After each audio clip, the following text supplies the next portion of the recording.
Hatamız dışızlık şargamcid, aха yerахя имя пысвахтысқа заракы и ходоропхан и субхедзота зохан хрла цважертип шатакла заша пахцу. Хансгуяна год. Ецпи телехопшра анге избит вай цваверакой имя пысваз ваги анагуана гарако ехей алома ара оппозиция лохо ан би айплараджа авапсрахан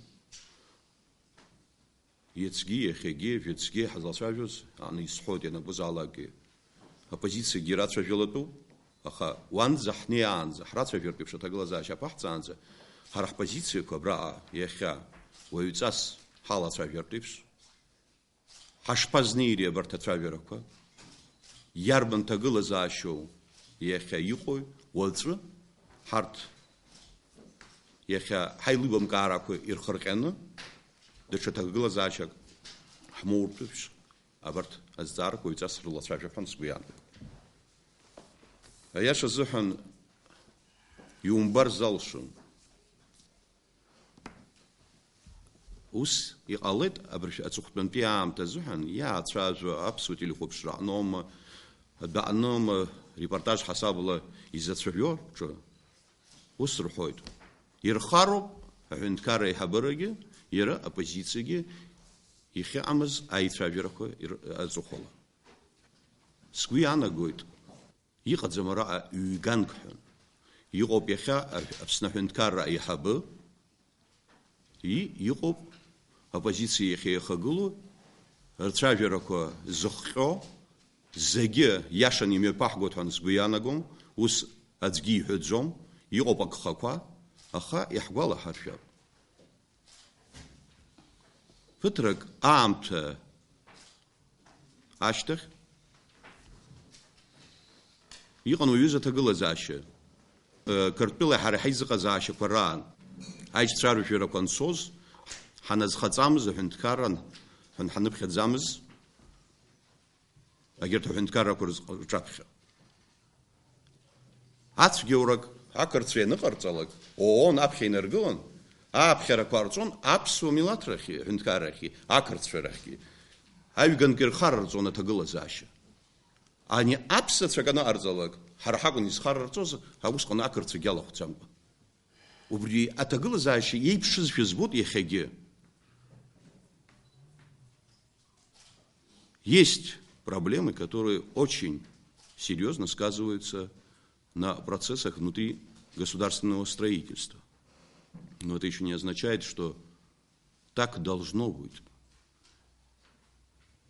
И поэтому мы как раз-таки и ставим перед собой, в первую очередь, те задачи, которые для нас трудно решаемы. Но мы не отказывались от того, чтобы мы выходили бы на путь диалога с теми или с другими организациями, представителями различных общественных структур в нашем обществе. Я, честно говоря, хотел бы начать с того, что сегодняшнее приглашение, еще раз хочу отметить, связано с тем, что нам следует обсудить все те вопросы общественно-политической жизни нашей страны. Готов выслушать все замечания, идеи, предложения о том, как мы живем, что мы смогли, не смогли сделать, и что бы следовало сделать в ближайшее время. Абсолютно убежден в том, что основное магистральное направление нашего политического и социально-экономического курса выбрано верно. Может, кому-то это кажется не так. Но другого подхода быть не может.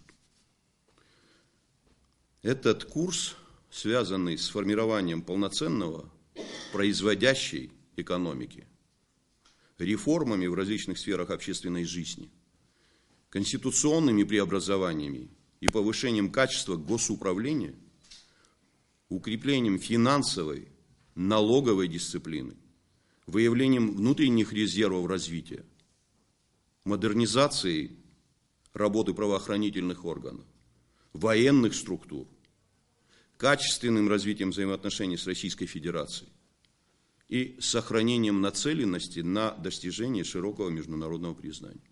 Что из этого не нравится нашему обществу, нашим оппонентам? Да, очень сложно это претворять в жизнь. А кто сказал, что будет легко? С учетом того, что за последние годы, я не говорю о том, что именно в правлении Сергея Васильевича Багапша или Александра Золотинсковича, у нас все эти процессы продолжаются послевоенный период. Было трудно после войны. Нелегко было и потом. Но что мы сделали для того, чтобы избежать этих ситуаций? Может привести примеры, когда у нас руководители различных звеньев, чиновники разного уровня, начиная от глав администрации, в нарушении законов одновременно, исполняя и обязанности и руководителя администрации, были и руководителями коммерческих предприятий. Различного рода чиновники, работавших в полувоенных, военных, правоохранительных структурах, исполняя обязанности начальников тех или иных ведомств, одновременно были и руководителями коммерческих опять структур. Так должно быть в государстве? Или мы должны были предпринимать какие-то шаги, и которые, во всяком случае, мы сегодня стали выявлять и бороться с этим? Ну, конечно, кому-то это будет не нравиться. Кто-то будет сопротивляться этому процессу. Конечно, я еще раз говорю, эти изменения будут болезненны. Но хочу вас заверить всех, мы твердо будем продолжать начатые преобразования. Кто-то говорит, что нет системы, системности в решении всех этих вопросов. А для чего мы все с вами? Так давайте сядем и скажем друг другу правду, смотря друг другу в глаза. Какие нужно шаги предпринять для того, чтобы реализовать то, о чем мы с вами все эти годы говорим? Кто-то знает, как эту систему образовать и как с нею работать, как ее создавать, эту систему. Все говорят, но никто не готов пойти на то, чтобы эта система была запущена. Да, мы, я еще раз говорю, сделали не все пока еще, но первые же шаги вызывают сопротивление в нашем обществе.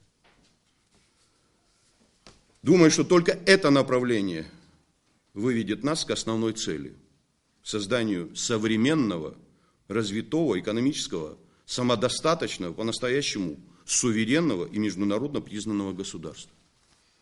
Я почему часто повторяю? Может быть, это трудно понять некоторым друзьям, с которыми нам приходится общаться, как внутри, так и за пределами. Пока мы не научимся зарабатывать собственным трудом, своими собственными усилиями, пока мы не научимся создавать бюджетную составляющую из своих финансовых средств, мы с вами, государство, суверенное, независимое, не построим. А ресурсов и резервов, о которых мы часто много говорим, они реально существуют, они лежат под нашими ногами.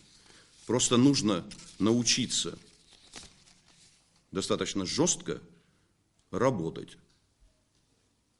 Без этой жесткости, а не жестокости, у нас по-другому ничего не получится. И на этом пути никто не застрахован от ошибок. Я думаю, известно всем, не ошибается тот, кто ничего не делает. Мы готовы эти ошибки признавать, открыто и честно о них говорить, принимать меры к их исправлению. В этом деле роль и содействие нашей общественности, гражданского общества неоценимы. Почему?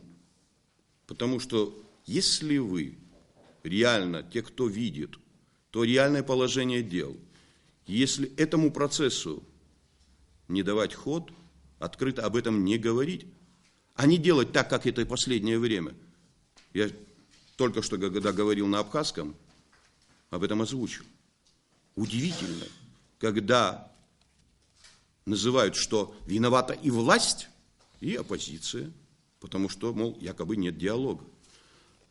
Как не было диалога? У нас все это время идет диалог.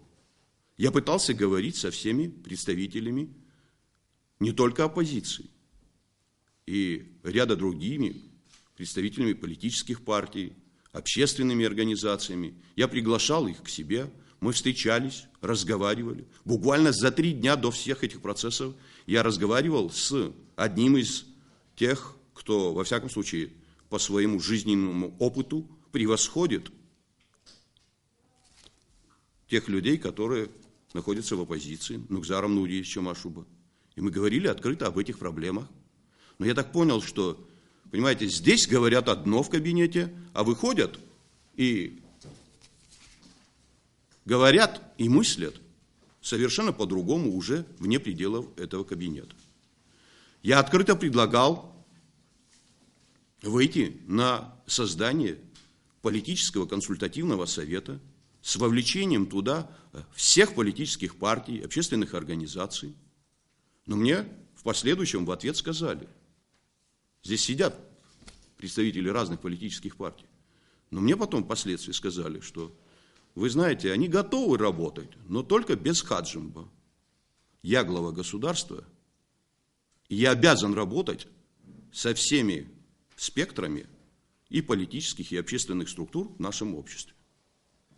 Как это удивляюсь, как это так, со мной не хотят разговаривать. А я очень хочу говорить, и у меня есть что сказать. Я еще раз хочу заметить, мы не боимся критики. И критика это необходимо. Она позволит нам понять наши слабые места, недостатки, исправляться и, следовательно, улучшать общее положение дел. Но не должно быть так, чтобы в пылу политической борьбы мы забывали бы о коренных интересах нашего народа и государства. Недопустимо, чтобы лишь с целью оппонирования власти выдвигались идеи, несущие угрозу нашим долгосрочным интересам. Я призываю всех, включая политических оппонентов, к ответственности во имя будущего нашего государства. Хочу еще раз отметить свою личную и нашу общую открытость и готовность к взаимодействию со всеми общественными политическими силами страны. Нам нечего скрывать и нечего стесняться. Лучше, я думаю, разговаривать и взаимодействовать, чем выходить на митинги и демонстрации. Нас очень долгое время критиковали, когда мы были в оппозиции, за проведение такого рода акций. Так что же случилось? Почему мы сегодня, те, кто говорит об этих вещах, о недопустимости такого действия, не могут понять, когда-то, наверное, нужно было бы нам всем остановиться.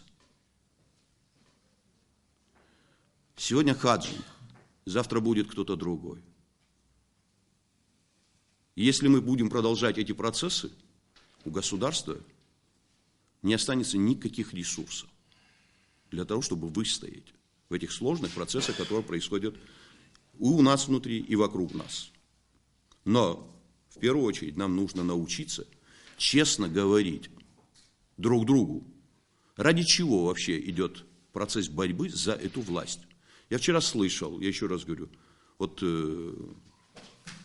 Нателла Нурьевна и Венедиктова Надя сидели на эфире и говорили, и Надежда говорила о том, что идет борьба за ресурсы. Вполне возможно, да, действительно идет борьба за ресурсы. Но кто борется за эти ресурсы? Я думаю, многим понятно, о каких ресурсах идет речь. Власть борется за ресурсы, чтобы выжила страна. У меня личных интересов к этим ресурсам не было, нет и не будет.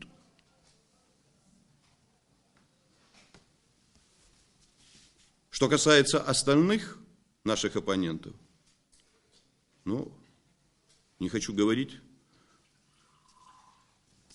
общеизвестную такую позицию, озвучивать. Все были в тех структурах власти, где можно было себя хорошо проявить. Но это, к сожалению, не было сделано. Я думаю, что если мы сегодня с вами, общаясь, сможем найти возможности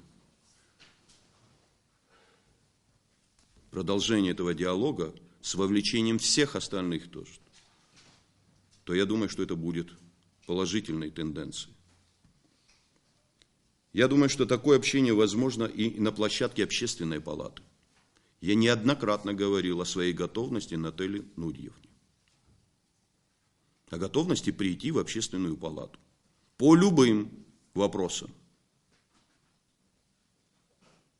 И даже по той теме, которая сегодня очень активно озвучивается в нашем обществе по вопросам недвижимости. По вопросам и финансовых потоков, по вопросам их распределения, по вопросам криминогенной ситуации, по вопросам борьбы с этой криминогенной ситуацией. Я готов и открыт для любого разговора. Мы готовы разговаривать и не только в рамках Общественной палаты, готовы говорить с любыми представителями различных наших общественных организаций, гражданского общества. Телевизионный эфир и другие СМИ должны быть доступны для выражения разных позиций, но в рамках закона и с соблюдением этических норм. Я когда слышу о том, что оппозицию не пускают, как-то это выглядит странно. Оппозицию приглашают, пускают, но просто сидеть и говорить только о том, что их интересует, не имея напротив оппонентов, не говорить с людьми, думающими иначе, было бы неверно. Но если есть готовность к разумному разговору, к разумному диалогу, то ради Бога. Кто запрещал? Я как раз-таки сторонник того, чтобы вот эта разность мнений была бы услышана нашим обществом, нашим народом.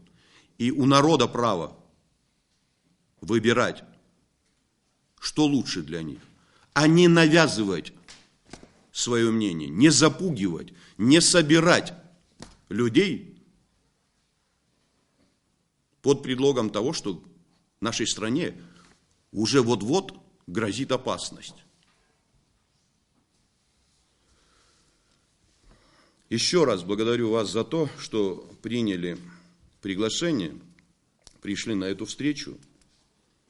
Я, как президент, как глава государства, заинтересован в регулярном общении с представителями общественности, экспертных, аналитических кругов, деятелями неправительственного сектора.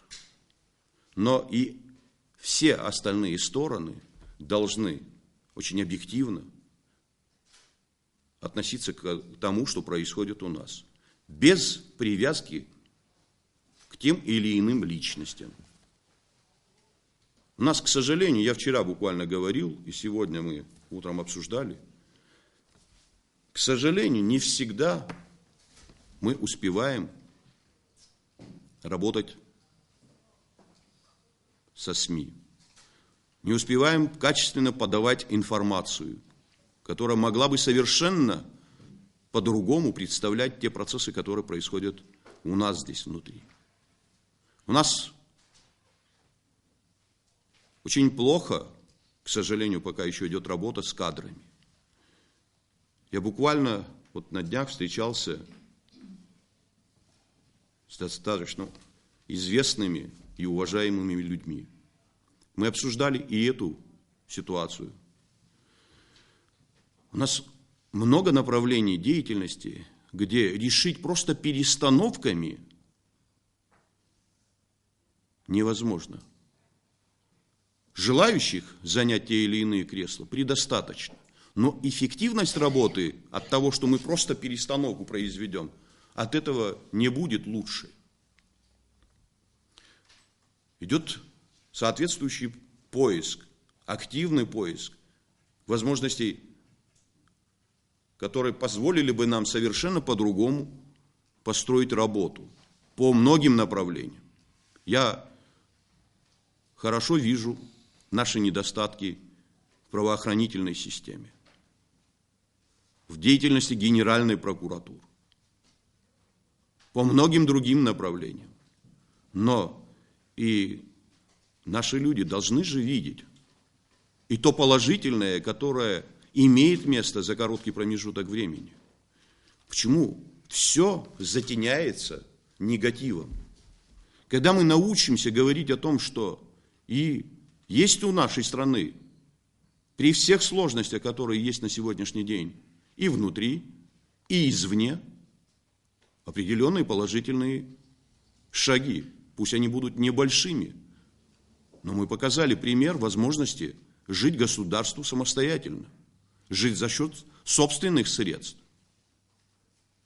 Если бы мы не хотели бороться с коррупцией, если мы не хотели бороться с теми негативами, которые и были, и есть, остаются у нас, мы сидели бы сложа руки и пользовались бы теми ресурсами, которые есть у государства и которые поступают извне.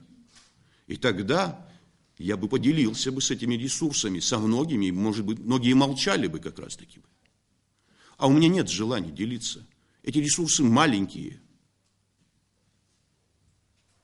Во всяком случае, на этом этапе они только позволяют нам изменить положение дел для улучшения качества последующих работ, качества жизни на завтрашний день.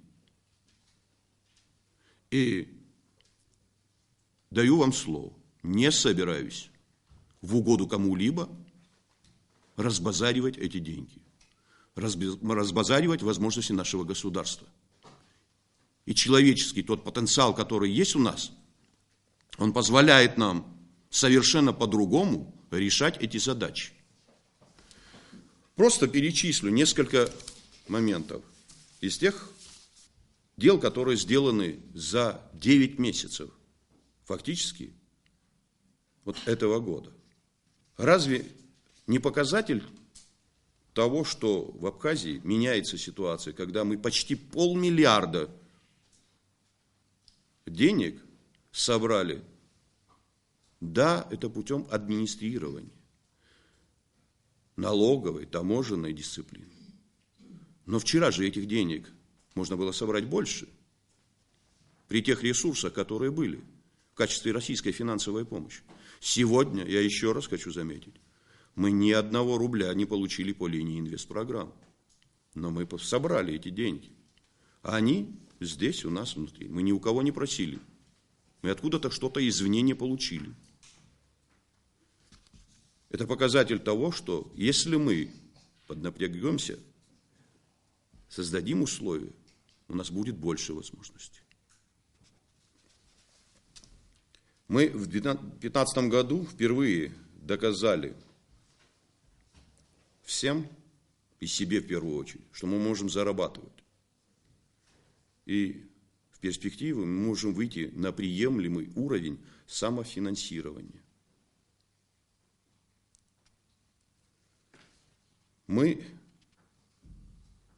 Я уже говорил, но, наверное, для кого-то это уже как бы набило оскомину, но это достижение наше. Без присутствия этих денег, о которых мы много говорим, мы впервые за счет собственных возможностей выплачиваем повышенные заработные платы в большинстве районов Абхазии и города Сухум. Да, мы отстаем по линии республиканского бюджета, но и эти отставания будут закрыты. Мы уже буквально на той неделе начали выплачивать повышенную заработную плату нашему университету. Да, мы закрыли первый квартал, но нужно понимать и наше положение дел одновременно в одночасье решить все эти вопросы мы не можем. Также сделаны важные, я думаю, шаги по оздоровлению банковской системы. Разве не видно то, что практически из 8 существующих банков, практически на сегодняшний день 5 банков из 8 вот этих уже сегодня существующих вышли с прибылями. А вчера еще мы готовы были их похоронить. Сам Нацбанк вдвое увеличил операционную прибыль. Разве это не положительная тенденция? За это время выдано 18 тысяч пластиковых карт, что сняло проблемы очередей по выдаче пенсий. Более стали прозрачными работы и по заработной плате, которую мы выдаем. Это позволяет нам говорить о возможностях оптимизации штатов. А не так, как оппозиция представила, что мы готовы всех в результате этой работы по политическим мотивам увольнять с тех или иных должностей. Это глупо. Идет реформирование бюджетного учета. Да, с трудом, но вводится казначейская система исполнения бюджета. И, откровенно говоря, и этому есть сопротивление. Не очень-то хотят, чтобы эта система работала. И мы первыми, администрация президента, пошли по этому пути. Мы хотим показать пример, что надо всем остальным идти по этому пути. Другого выхода просто не будет. Часто слышу по поводу конституционной реформы. Ну, господа, конституционную реформу, о которой мы заявляли, если бы мы ее не хотели бы проводить, наверное, бы не было бы тех шагов в части, касающейся судебной системы. Не было бы тех предложений, которые я направил в парламент. Но, к сожалению, вот здесь сидит спикер парламента, этот пакет предложений был отклонен. Сегодня есть возможность продолжить по другим, как говорится, направлениям и по другим предложениям, которые реально существуют. Но я вчера встречался с депутатами парламента. Я предлагал ту известную схему, и она известна, по-моему, вам всем, и по количественным параметрам. Но наши депутаты ушли дальше. Они считают, что парламент должен быть еще большим. Меня критиковали за то, что я назвал эту цифру, исходя из того, что у бюджета нет всех тех возможностей, но почему-то считают сегодня, что это вполне возможно сделать в таких объемах. Ну, будем рассуждать, будем говорить. Но реформа не будет остановлена. Реформируется налоговое законодательство. Я уже говорил выше, повышается качество налогового и таможенного администрирования. В целом идет реформирование всей финансовой системы. Это болезненная тема, это не легкий процесс. Мы вчера привыкли к одному, а сегодня, когда начинаешь, пусть и маленькими шажками, но ломать ситуацию, это вызывает серьезное отторжение и сопротивление. Благодаря этим мерам, а также той борьбы с коррупцией, мы имеем значительный рост поступлений, включая объекты курортной сферы. Мы закрыли долги, которые висели перед курортом Пицунда, увеличили собираемость по Рицинскому заповеднику, по Афонской пещере, да по всем остальным тоже направлениям. Но борьба с коррупцией почему-то у одних, она представляется, что обязательно нужно всех попересажать, всех отправить за решетку. Борьба с коррупцией предполагает и достаточно жесткие меры, я еще раз говорю, по администрированию, по контролю за теми процессами, которые есть в нашей стране. Там, где эффективность этой работы сказывается на результатах, мы готовы совершенно по-другому относиться к этим процессам. Но и есть там, где необходимость возбуждения уголовных дел присутствует. Там, где уже давно все похитили, останавливать эти процессы мы не собираемся. Набирается достаточно большое количество материалов, и по ним будут проведены все работы в соответствии с нашими законами. Я уже говорил по поводу оптимизации штатной численности госучреждений. Эта работа проводится. Как бы кому бы это ни нравилось. Никаких работ по принципу «мой, твой» здесь не проводится. Просто нужно было бы посмотреть по многим штатным расписаниям наших структур и ведомств, как мы необдуманно формировали эти материалы.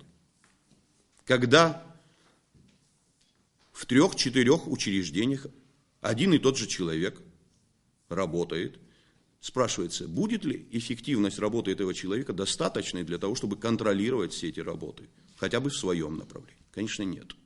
Поэтому мы говорим о том, что и в этом направлении будут проводиться соответствующие работы. Мы впервые в стране запустили работу по диспансеризации нашего населения. Я могу представить на полное обозрение те объемы финансовых средств, которые мы даем нашим людям. Людям больным, которым требуется медицинская помощь, которые выезжают за пределы нашей страны, которые запустили свои заболевания. Если мы все правильно сделаем, если мы заложим соответствующую базу информационную по нашим гражданам, проверяя их на предмет состояния их здоровья, я не сомневаюсь, что да, на первом этапе мы потеряем определенное количество финансовых средств. Но к следующему этапу профилактика нам обойдется дешевле, чем лечить уже заболевшего или находящегося на стадии уже практически летального исхода человека. Для нас важен каждый человек. И к каждому нашему гражданину мы должны относиться очень серьезно. Разве не существенны те шаги, которые были осуществлены контрольной палатой? Контрольная палата провела работу по объектам Министерства экономики. И что мы получили? Оказывается, у нас существующие МУПы, РУПы, это формально на бумаге находящиеся подразделения государства. Они давно уже избавились от всей собственности, все продано, остались только площадя, которые они тоже эффективно для себя используют. Передают родственники одни другим в арендные отношения, потом следующий родственник передает уже другим в субарендные отношения. Все чувствуют себя прекрасно, кроме государства. Я уже об этом говорил. Дальше этого не будет. Я не думаю, что мы достигли того результата, которого мы хотели по вопросам кредитования. Но мы начали этот этап работы. Удовлетворить всех тех, кто приходит за этими деньгами, невозможно. Зачастую я знаю, некоторые приходят для того, чтобы получить этот кредит и также его использовать, как и в прежние годы. И не скрывают это. Так почему мы должны продолжать эту практику? Я понимаю, что существует некий процент риска, невозвращения этих кредитов. Но бояться и продолжать сидеть в кустах мы не можем. Мы будем кредитовать, мы будем контролировать процесс соответствующих работ кредитополучателей. Я уже говорил по поводу эффективности банковской деятельности. Я думаю, что мы тоже уже много раз повторяли это, но хочу еще раз, чтобы вы меня услышали, вернуть больше, чем 400 с лишним миллионов, а даже около почти 500 миллионов кредитных денег, которые вчера еще, о них вообще было трудно говорить, о возможности их возврата. Но эффективность работы руководства Национального банка, банковской сферы в этих вопросах, она наглядна. Вот весь тот перечень тех вопросов, которые, во всяком случае, можно назвать той малой толикой, которая говорит о неких положительных тенденциях. Но и мы открыто еще раз хотим заявить, не все у нас так гладко. Мы еще не научились жестко бороться со многими процессами. Мы ведем себя иногда зачастую очень, наверное, неверно и неправильно.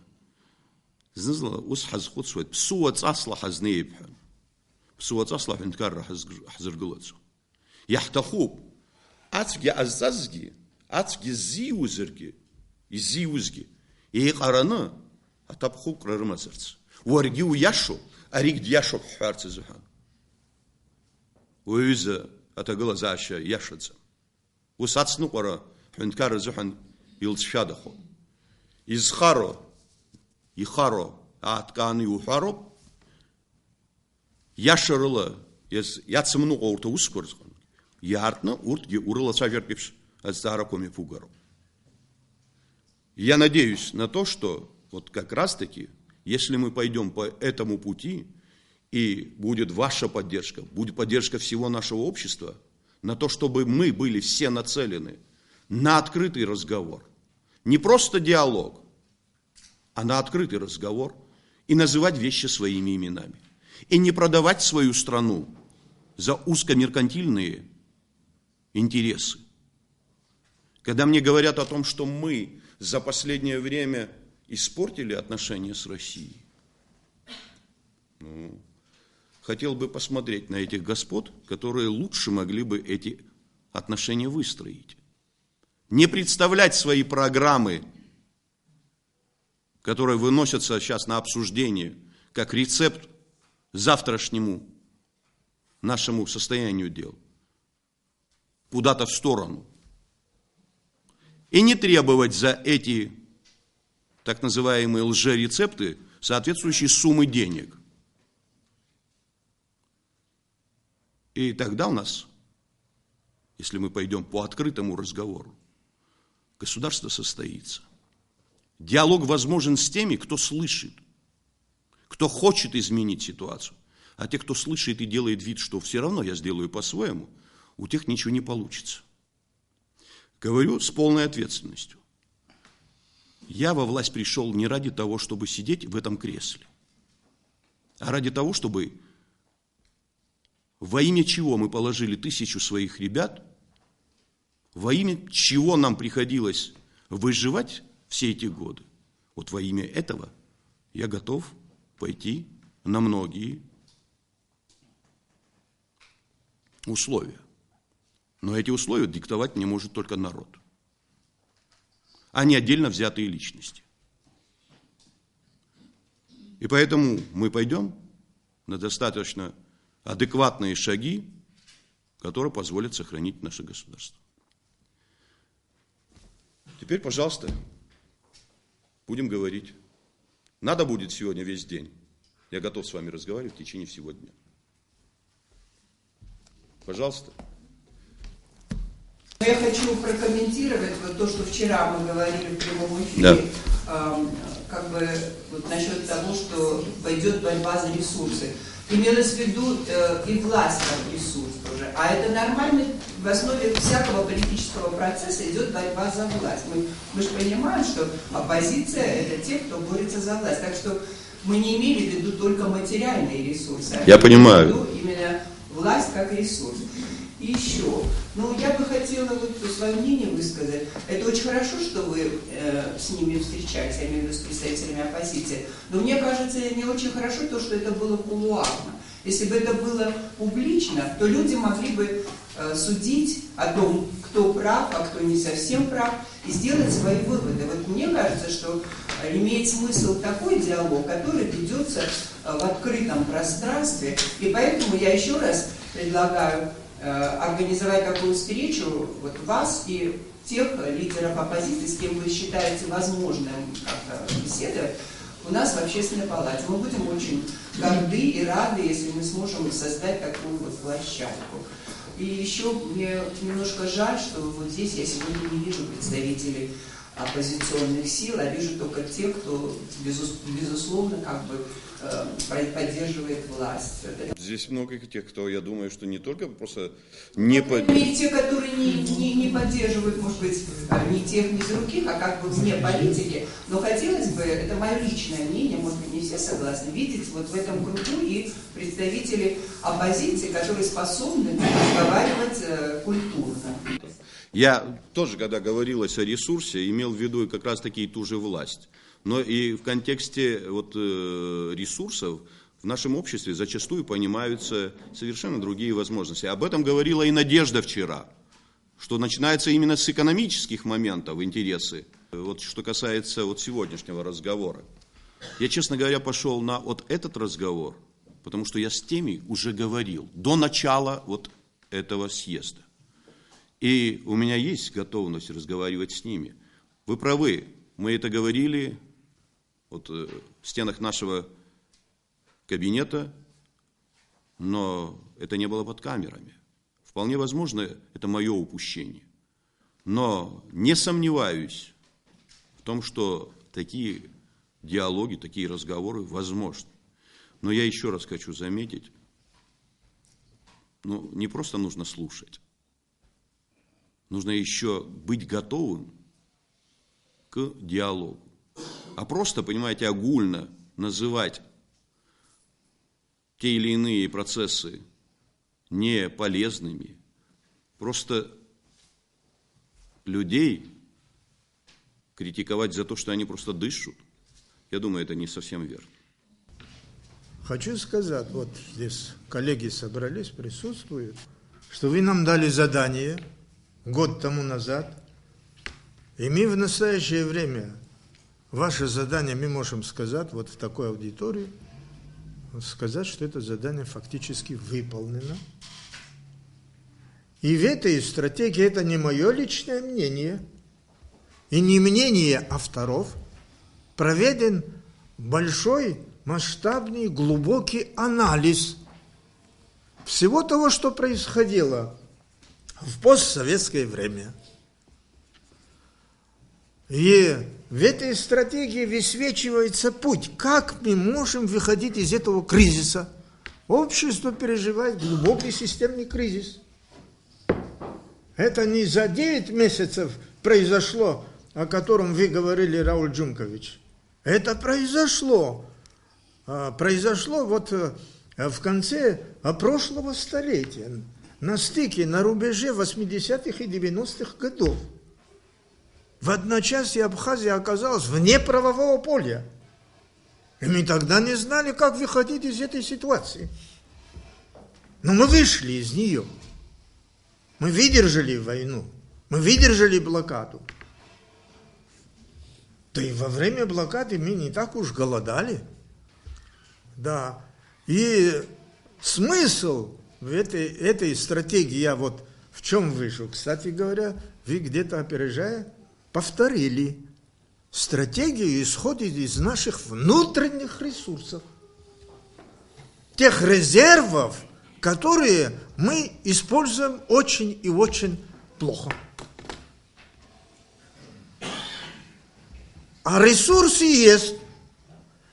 Жить на территории Абхазии, в такой богатой территории, и жаловаться, что мы нищие, не имеем морального права.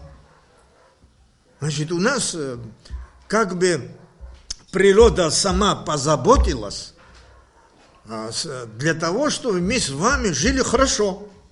Если богатство есть смысл и ценность высшая, то для этого все условия здесь у нас есть. Хотя я считаю, что богатство далеко не самое главное в иерархии ценностей. А мы это забыли. И мы, к великому сожалению, в одночасье устремились в богатстве материальном.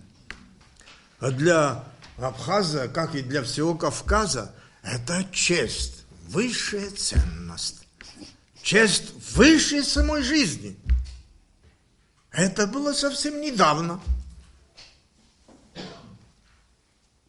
Да, и потому мне хочется сказать, что мы в ближайшее время планируем и думаем, что это в интересах нашего общества, в интересах власти.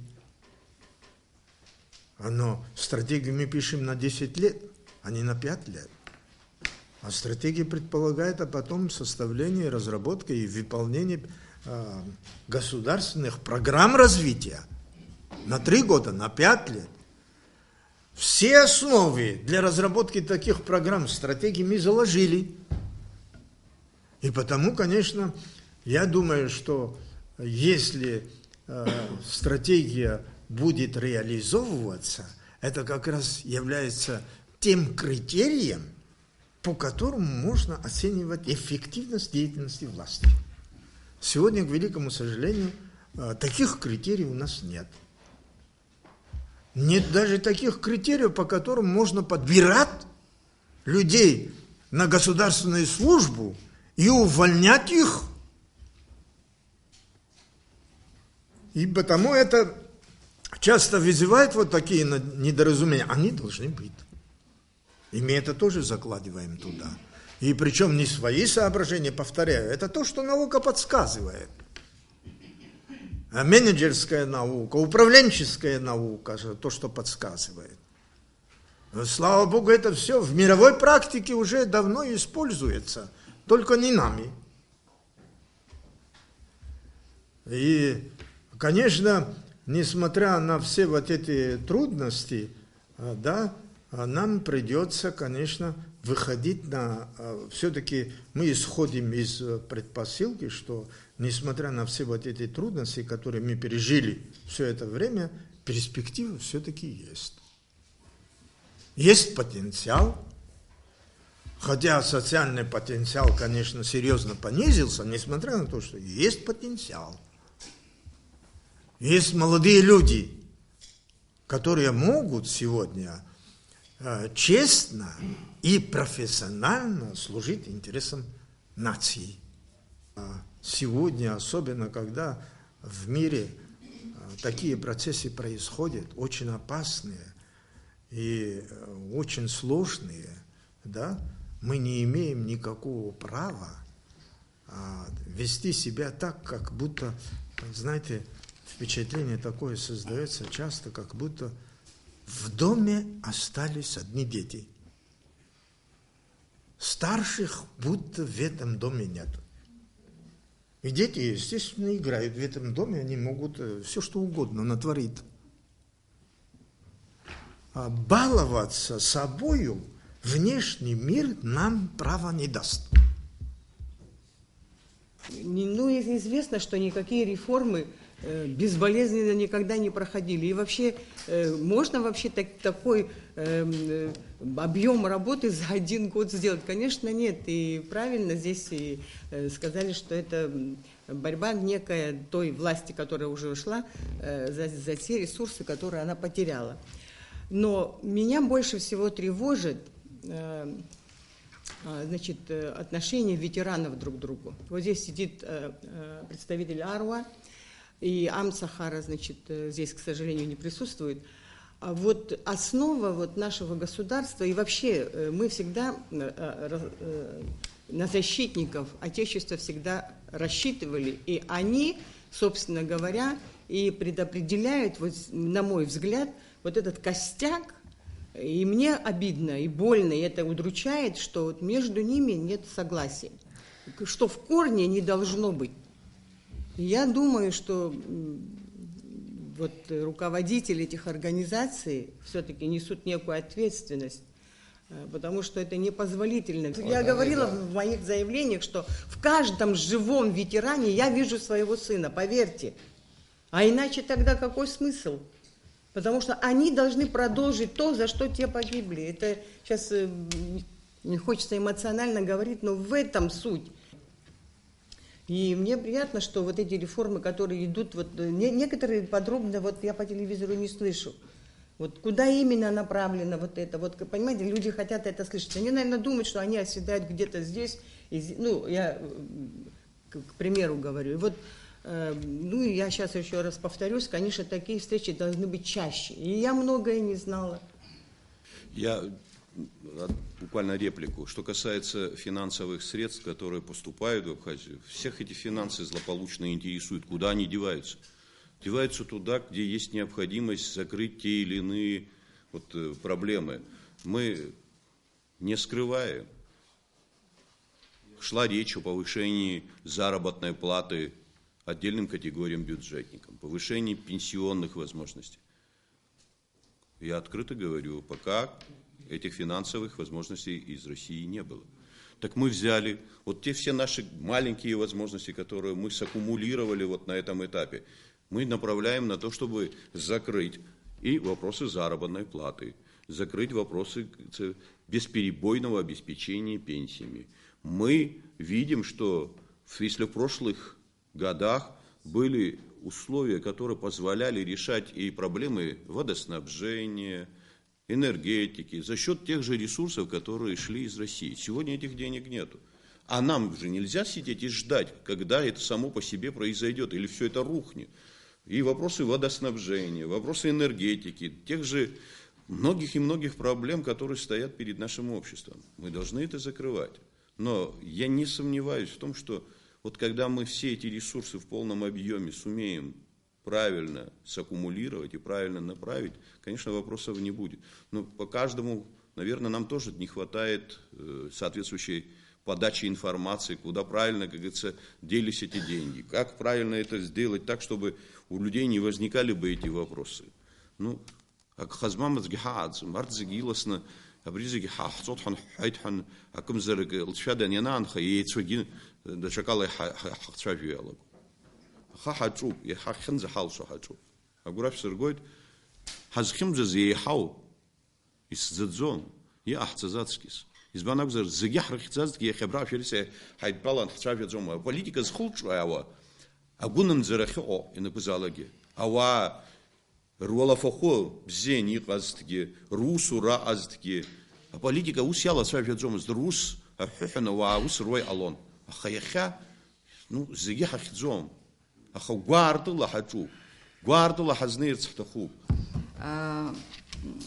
Я думаю, вот поскольку заговорили о ветеранах, мне кажется, важно говорить о том, что действительно свободу, за которую такую цену заплатили, завоевывали и те, и другие, те, которые сегодня в разных ветеранских организациях находятся.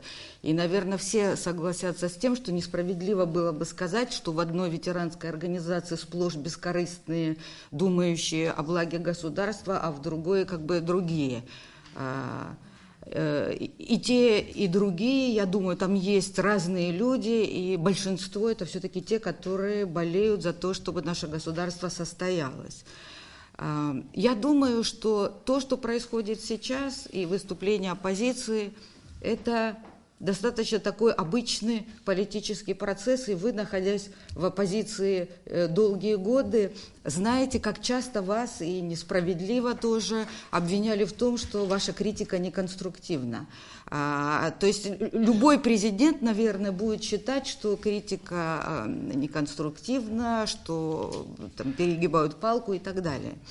Я думаю, что важно, чтобы политические группы, о партиях, как бы вроде бы формально партии, но пока это группы, это пока еще не зрелые партии, и, кстати говоря, это поднимает вопрос еще раз о том, чтобы укреплять партии, в том числе через закон, избирательное законодательство. не загоняли друг друга в угол. Дело в том, что вот те соглашения, которые вызвали столько шума в нашем обществе и которые удалось потом в том виде подписать или подготовить к подписанию какие-то другие межведомственные соглашения в приемлемом для Абхазии виде, все это ведь начиналось еще больше года тому назад. И мне кажется, что тогда, когда предыдущий президент отказался подписывать этот документ, произошли вот эти события, он в определенном смысле был загнан в угол. И мне кажется, ситуация в какой-то степени сейчас повторяется. Когда нашему сегодняшнему руководству удалось обойти с помощью парламента какие-то очень острые моменты, которые, может быть, в каких-то аспектах ослабляли суверенитет нашего государства, мне кажется, сегодня жестко ставить вопрос об отставке президента, это тоже попытка загнать в угол ситуацию, довольно-таки чувствительную для нас. Мне кажется, все-таки это ошибочно ставить так вопрос и ошибочно говорить, что прецедент 27 мая – это тот прецедент, которым нужно теперь пользоваться все время. Это первое. Второе. Мне кажется, что есть очень конкретные вопросы, которые действительно предметно можно было бы обсуждать. Я понимаю, что сложно, когда взаимные, так сказать, обвинения звучат, но все-таки есть вопросы, которые нужно обсуждать. И в первую очередь это, конечно, криминогенная ситуация. Я думаю, я согласна вот с теми приоритетами, которые вы обозначили. Мне кажется, это очень важные приоритеты. И в плане модернизации, и в плане создания стимулов для экономического развития и так далее. Но начинать надо, конечно же, с криминогенной ситуации, потому что если не исправить ситуацию там, то мало что можно, так сказать, изменить в других сферах. И в данном случае речь должна идти не только, допустим, там, о таких правонарушениях, как, допустим, какие-то мелкое воровство. У нас есть, к сожалению, он всегда был, но вот такое ощущение, что сейчас он как бы с новой силой поднял голову, этот институт смотрящих. Это ситуация, когда очень много людей, которые, кстати говоря, и активно себя как бы активно проявили себя и год тому назад, во время майских событий, неформально, так сказать, вступают в доли, вымогают и так далее. Вот мы слышим о таких историях. Вот в этой сфере, мне кажется, надо наводить порядок, чтобы у общества не было впечатления, что вот вся борьба с коррупцией, смысл этой борьбы с коррупцией не борьба с коррупцией вообще, и как бы повсеместно, не щадя ни своих, не условно говоря, чужих. Ну, тут все, в общем-то, свои, все мы граждане Абхазии. Чтобы не сложилось впечатление, что, так сказать, цель вот всех этих действий – это наказать там сторонников предыдущего руководства, а что мы одинаково будем бороться с проявлениями неуважения к закону, что все перед законом равны и так далее, и так далее. И тогда вот это ощущение, что как бы усилились вот эти неформальные, так сказать, институты, да, неформальные институты, но со знаком минус, неформальные институты. Мне кажется, тогда так сказать, это ощущение будет уходить, если люди увидят реальные шаги, что с одинаковой строгостью относятся к людям, неважно, за кого они голосовали, неважно, там, в чьей они команде были. Это первое. Дальше. Мне кажется, что ничего страшного не произошло бы, если бы опубликовали бы списки должников. Вот вы сказали о том, что какую-то часть вернули. Но я, насколько слышала, там львиная доля из того, что вернули, это один человек вернул. А я слышала также, что немало людей, которые выступают и за оппозицию, и среди сторонников власти, которые являются должниками перед государством. Мне кажется, без шельмования, А вот опубликовать список и предложить этим людям, это, наверное, не бедные люди, предложить им поэтапно, постепенно возвращать эти долги государству. Потому что, один человек вернул, понятно, что у него очень большой был кредит, но все должны возвращать. Потому что иначе очень сложно будет говорить о законности, о правопорядке, о том, что все равны перед законом. Еще я хотела бы сказать о том, что вы правы в том, что надо создавать площадки, и телевидение, мне кажется, поскольку все-таки социальные СМИ, они там какой-то части доступны, но для большинства граждан Абхазии все-таки главный источник информации – это телевидение. И я думаю, что, честно говоря, власть только выиграет от того, что там будут представлены разные мнения. Но не так, чтобы, допустим, в течение часа там представители оппозиции имеют возможность говорить, а потом в течение 2 часов их там поливают сторонники власти и говорят вот такие-сякие.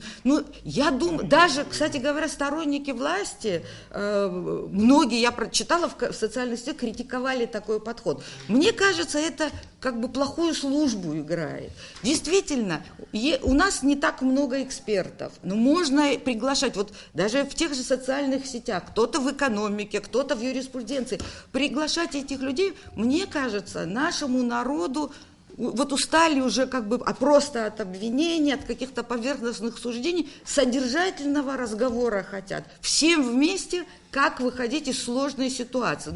Есть какие-то планы. Я думаю, что очень многие разделяют, так сказать, вот эти вот усилия по поводу и реформы, допустим, в той же банковской сфере, в экономике и так далее.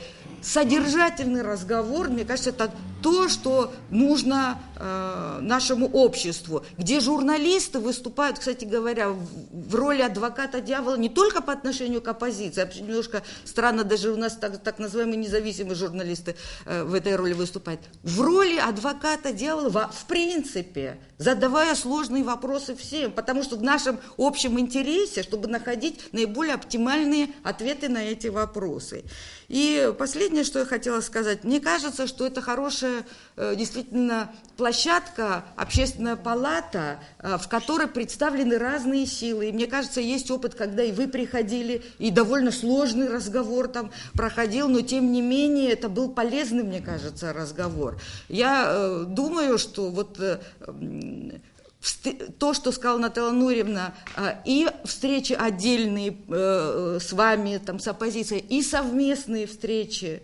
Мне кажется, обществу очень важно увидеть, что мы можем, мы способны, вот как, так сказать, как и политическое сообщество, мы способны вести цивилизованный разговор друг с другом, не, как я уже сказала в самом начале, не загоняя друг друга в угол. Спасибо. Спасибо.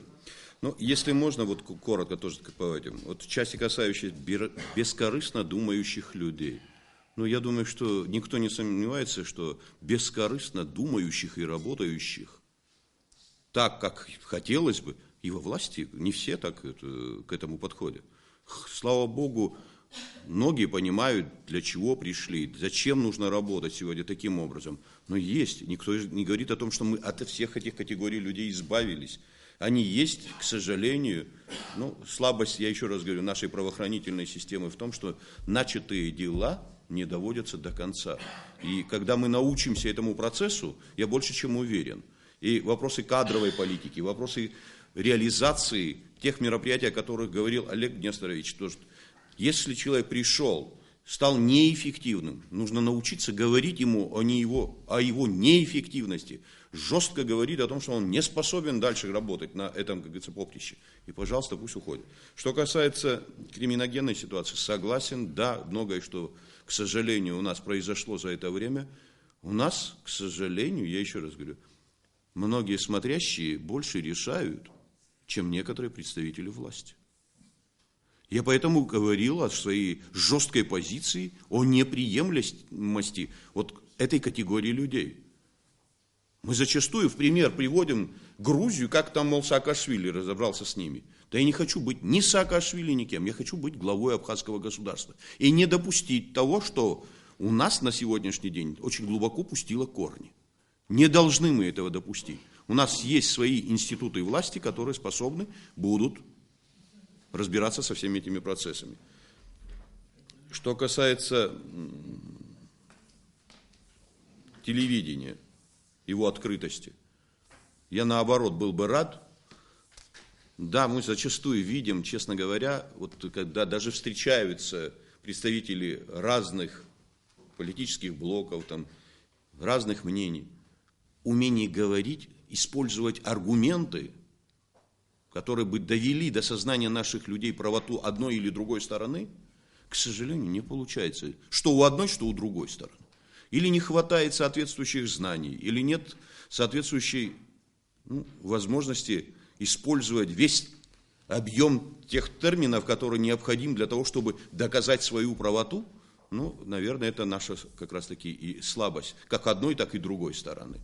Наверное, нужно исходить из того, что в телевидении должны произойти перемены. Должны быть просто не попытки создания каких-то, понимаете, программ, которые вроде бы повлияют на те или иные процессы. А вообще сама суть этих программ должна быть нацелена на то, чтобы снять вот как раз-таки накал страстей, говорить с людьми, готовыми открыто рассуждать о тех или иных проблемах. Как бы это ни было, предположим, кому-то неприятной, власти это будет или оппозиции.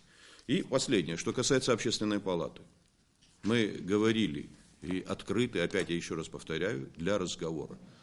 Мы приходили, говорили, да, были жесткие позиции, но бояться жестких позиций, тогда, значит, нечего было ходить, как говорится, во власть и заниматься политической деятельностью. Не получится по-другому, как говорится, ни у кого, если не будет разговора прямого. Среди тех, кто вас поддерживал на митинге, вашу линию поведения политического, Лакоба Якуба как представителя партии, это же не только мое личное мнение, не было. Вот, коль о телевидении вы заговорили, поэтому я решил с этого начать. Режут конкретно. Не то, что там не озвучили, вообще не было, не показали. Абхазское телевидение. Что происходит, дело не во мне. Вы же не сомневаетесь в том, что я лишен таких особых каких-то амбиций и прочее и так далее. Но как это называть, не знаю, партию хоронит телевидение абхазское государственное. Я категорически протестую. Здесь, конечно, мы не хотим накалять страсти.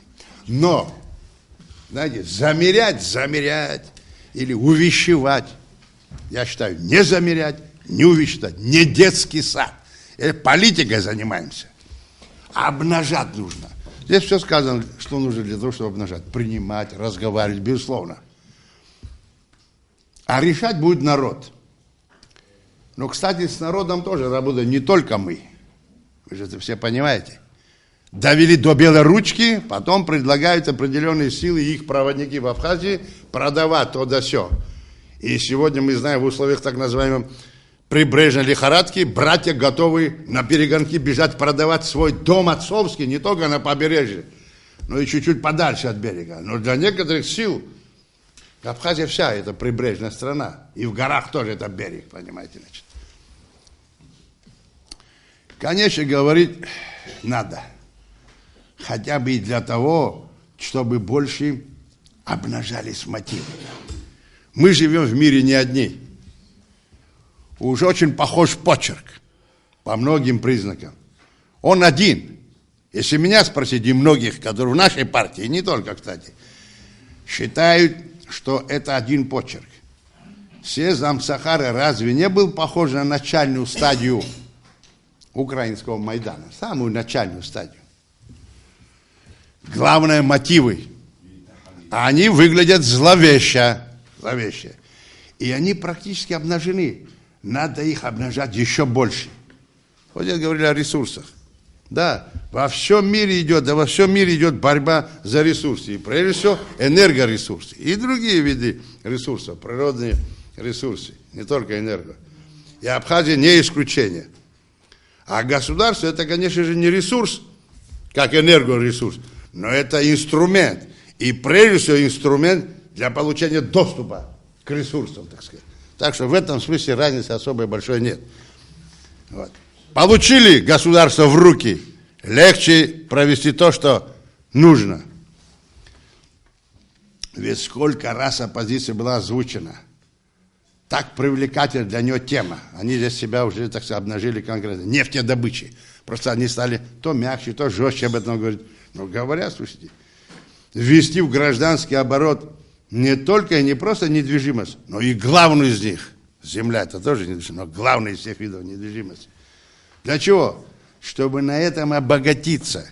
И заодно превратить Абхазию в проходной двор, с которым легче делать все, что захочешь, сильным мира сего, ну, разумеется, не абхазского масштаба. Приднестровье и Лакоба, и то, вы знаете, какая обстановка была на границе, чтобы здесь не попали что бандиты, убийцы и все прочее. Поэтому Абхазия была привлекательной такой. Вот это вкратце вот то, что я хотел сказать. Мнение. Что касается недвижимости, нефти и все остальное, я еще раз хочу заметить для всех.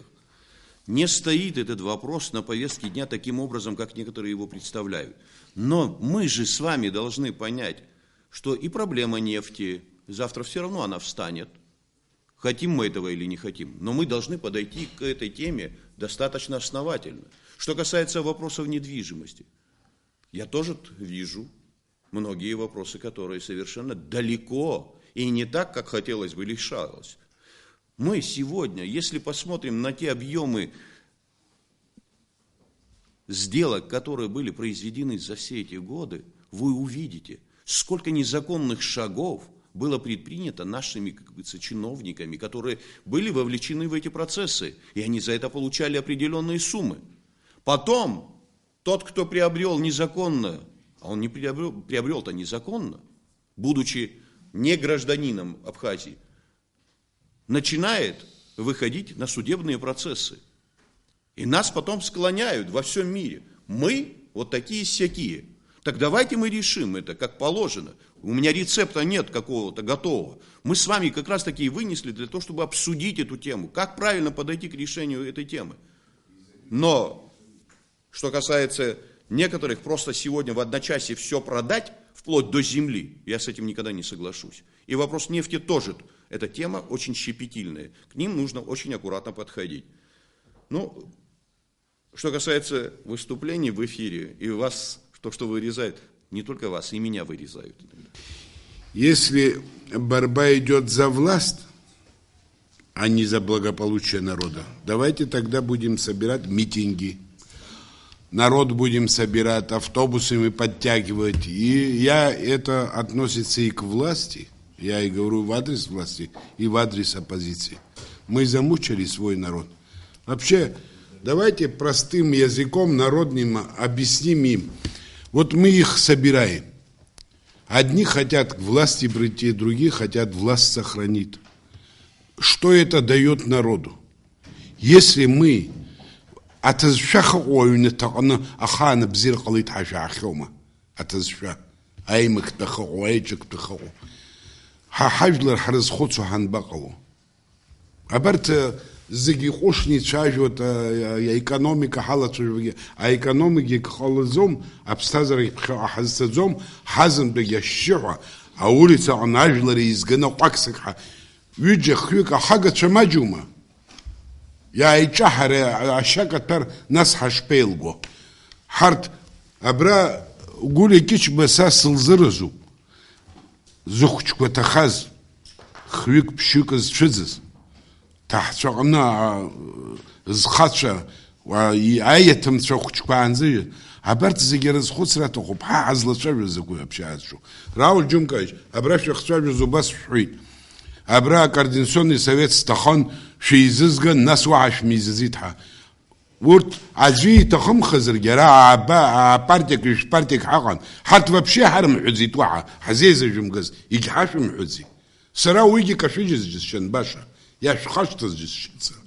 Аджи тахамха айзгар шпа, аджи тахам зрагирти тай айзгана يقظ باسوب في زحجنا برا في لطشاج راح تخون عجل الروح شز قحص راح تخون بخيش حص راح تخون عبريز تخم خزبر تقوم شقوي شبانجو Рауль Джумкович Ухоцка, Уроузер Масвизер, Харт Хратвижот Хуна, Хаделегация Алхна, Хнина Халритон, Харатвижер Халон. Уртги Хачкванцром, Уртги Хаважларом, Абрешул Хазиб, Айбиш Разхозгазром.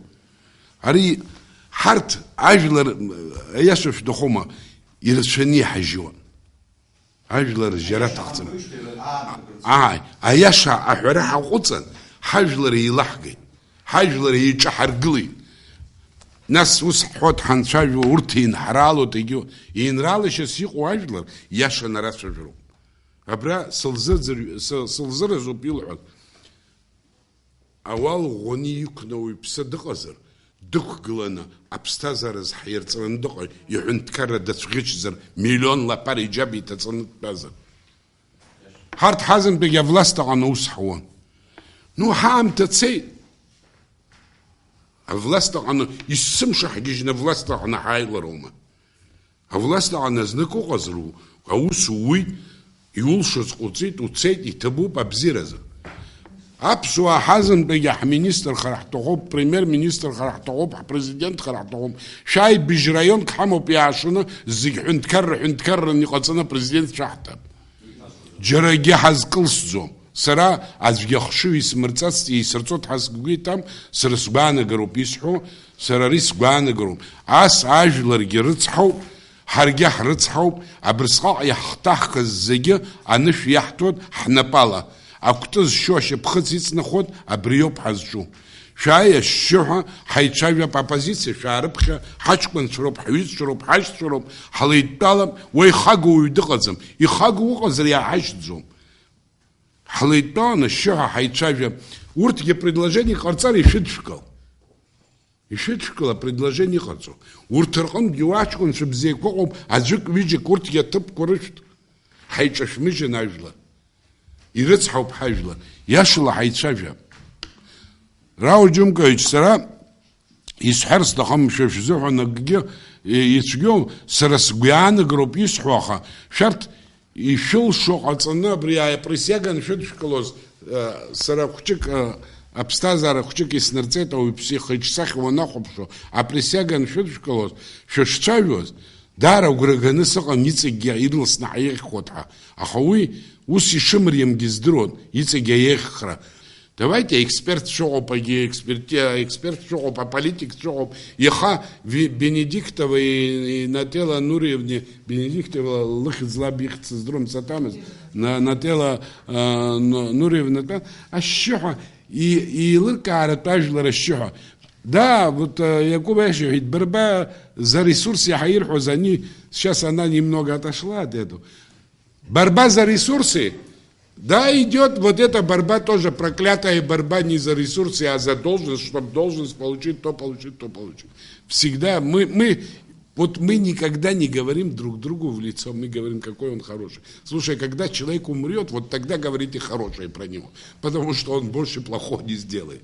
А сейчас давайте мы друг другу скажем нормальным языком, и нормально все наши люди объединимся, сядем, поговорим.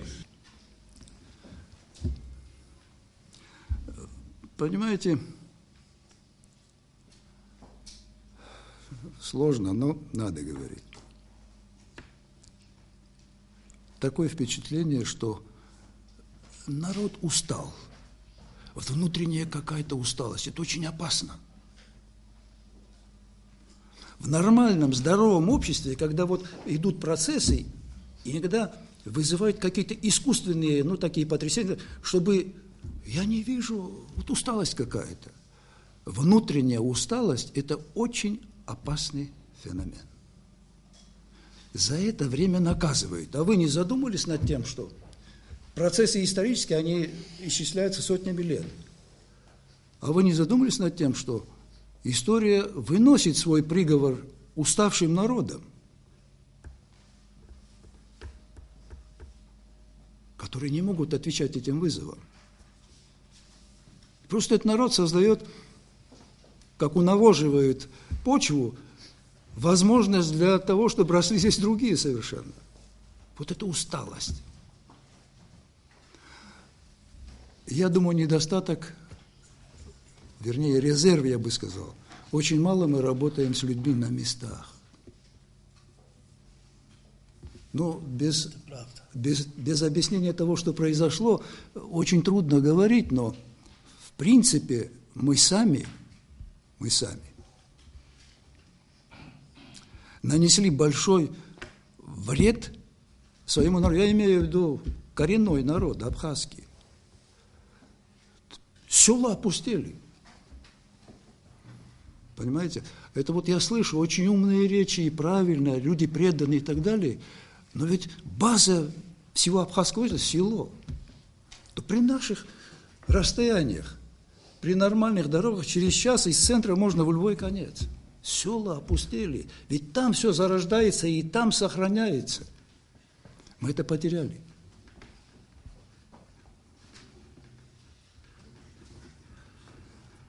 И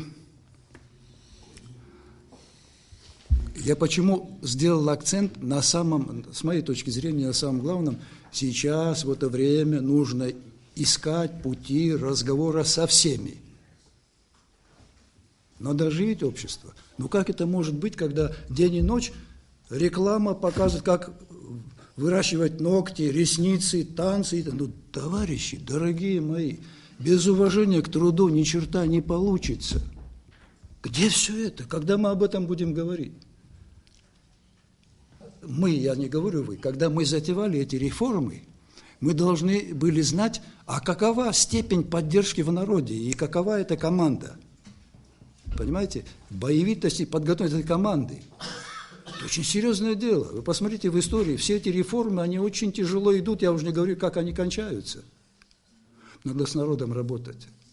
Причем с народом, когда я говорю, если у вас, вы президент всех граждан Абхазии, надо использовать всех. Я отдаю себе отчет, и та команда, которая рядом со мной, понимает, что мы те реформы, которые начали, пройдет какое-то время, конечно, они дадут результат.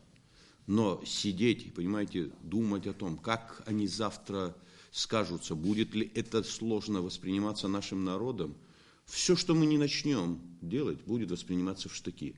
Я открыто вот говорю, может быть, эта тема не совсем, как говорится, уместна, я в результате этих шагов потерял вот сейчас своего самого близкого друга. И отступать не собираюсь, потому что нам важно донести до людей, что этот процесс необратим. Вот что касается этого злополучного вопроса по Ореху, хочу, чтобы вы знали, в течение всех последних лет очень много говорится по поводу количественных параметров ореха, который растет у нас в Абхазии.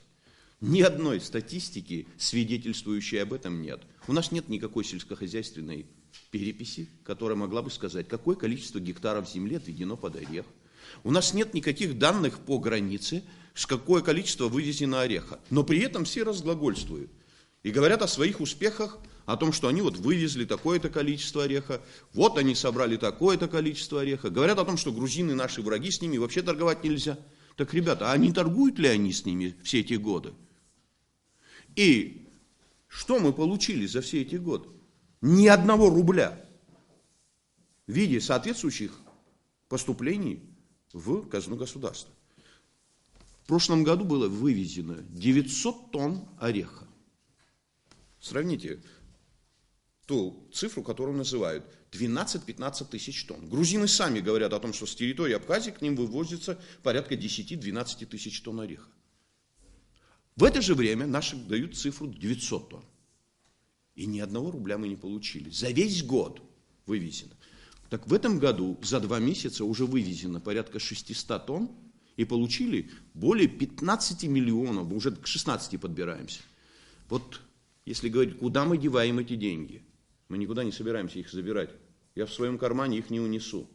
Они пойдут опять на сельское хозяйство, на то, чтобы дать возможности людям получить хотя бы какие-то маленькие возможности для того, чтобы продолжить процесс поднятия этих работ на более высокий уровень.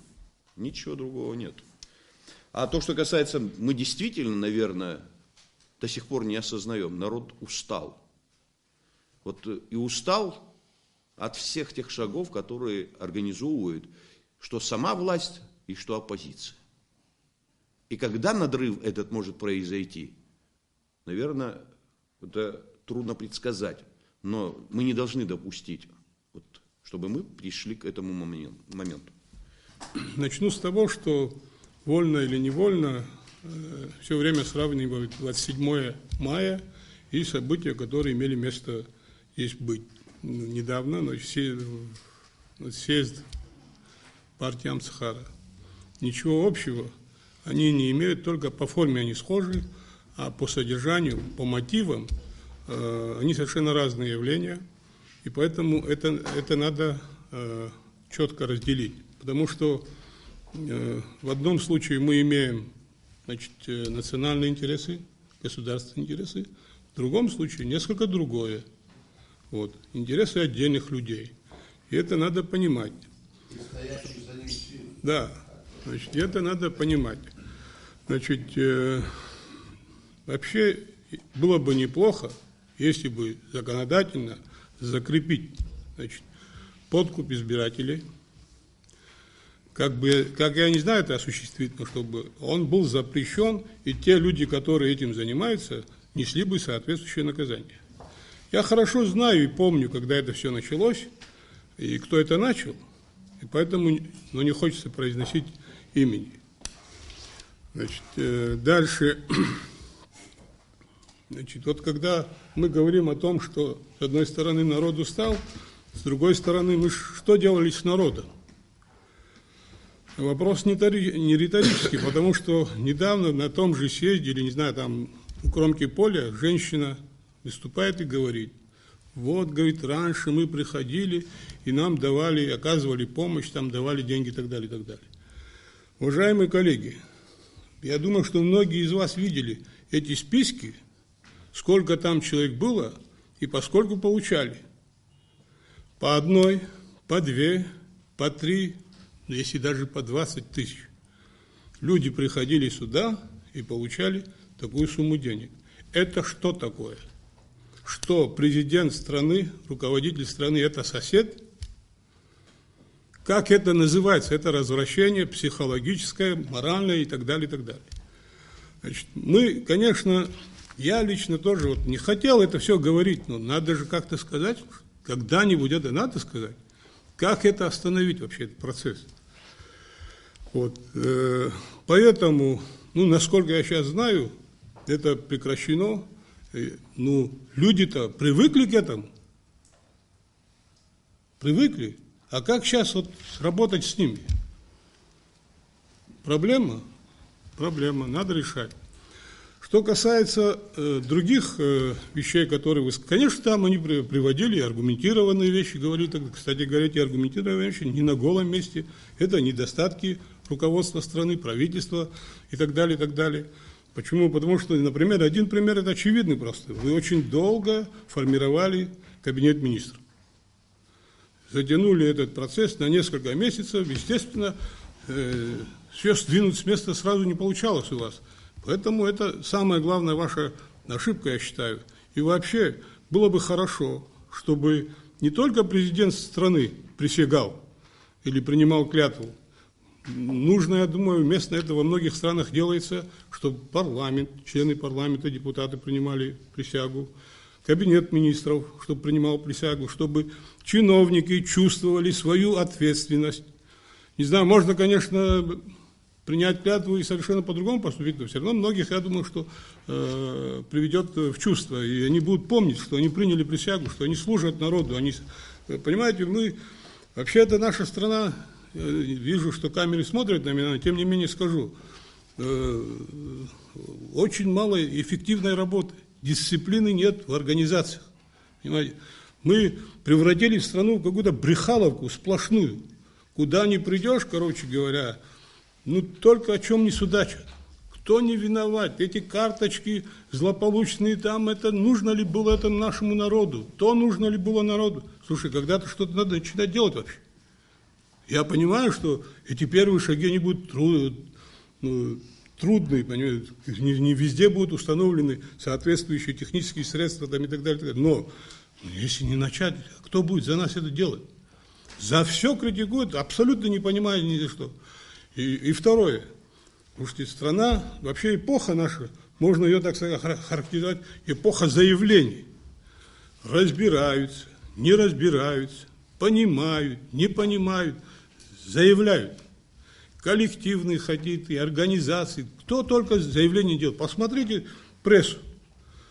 Ну, это, конечно, я понимаю, что руководство страны это не может прекратить. Но я просто удивляюсь такому количеству заявлений.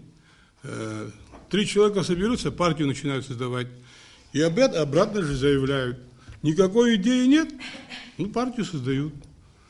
Ну, вообще-то что-то на самом деле происходит. Я как бы повторяю уже прозвучавшие тезисы, в том числе Альберта Каспаровича, но и конечно, общаться надо с оппозицией там, и так далее, абсолютно. Но, Рауль Джункович, я одного боюсь. Это тоже, кстати говоря, метод. Если вы будете всех слушать и ничего не предпринимать, может сложиться такая ситуация, вы превратитесь в простого слушателя. А дела не будут продвигаться вперед. И поэтому я просто призываю вас, значит, чтобы чиновники всех уровней, чтобы, занимая те или иные должности, работали, а не сидели, кофе попивали. Значит, и так далее, и так далее. Вот тогда мы сдвинемся. Естественно, значит, мы знаем, это очевидно, это никто не может отрицать.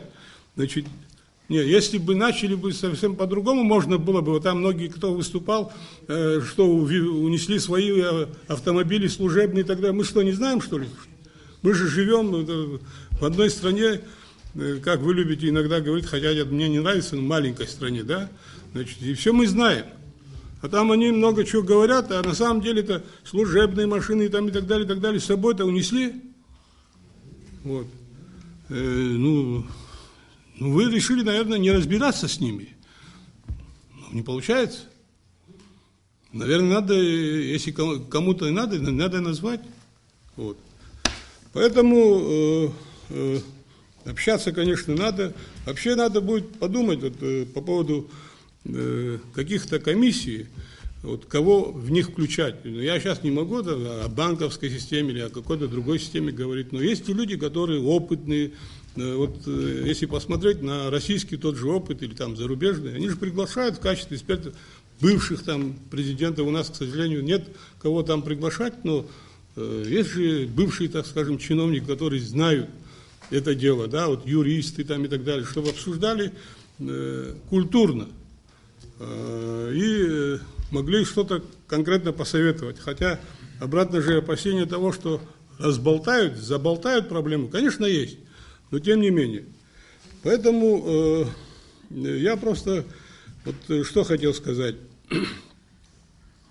И совершенно правильно вот, было сказано здесь, общение с народом, с людьми, с простыми. Не понимают люди, не доходит это, понимаете. Сухая информация, она всегда сухая. А что за этим стоит? К чему это нас может вывести, к чему она приведет? А интерпретаторы, они как хотят могут интерпретировать, понимаете. И обычные люди спрашивают, ну, вот эта карточка, что нам дает? Научить же тоже надо пользоваться. Вот и все.